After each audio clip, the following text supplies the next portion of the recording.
On the shores of one of the world's most beautiful lakes, a football revolution is taking place, and this is no ordinary Cinderella story. In just a few years, Como 1907 has risen from the brink of bankruptcy, climbed out of the lower echelons of Italian football, and returned to Serie A. But for the board of directors and its chief architect, Cesc Fàbregas, simply staying in Serie A isn't enough.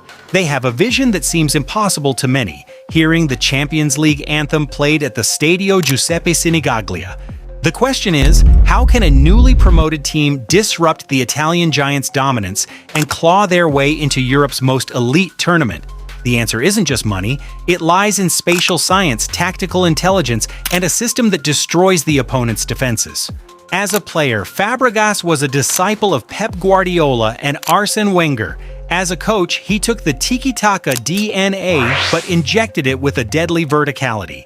Let's look at the tactics board. On paper, Como might appear to play with a 4-2-3-1 formation, but on the pitch, that formation is nothing more than an illusion.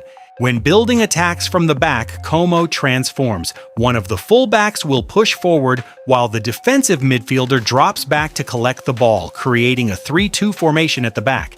Fàbregas doesn't want boring possession. He uses the circulation of the ball in his own half as a fishing bait, drawing the opponent's pressing line out of its own half. Once the opponent is lured forward, boom, a vertical pass splits the defense, finding the number 10 in the space between the lines. This is no coincidence, it's a perfectly designed mathematical trap. Bringing this tactic from Serie B to the Champions League is a quantum leap. In this elite competition, every small mistake is punished by teams like Real Madrid or Manchester City. However, if there's one thing we've learned from Como's journey, it's that they were never afraid to dream. Fàbregas is building a culture where courage in possession is valued more than simply defending and hoping for luck.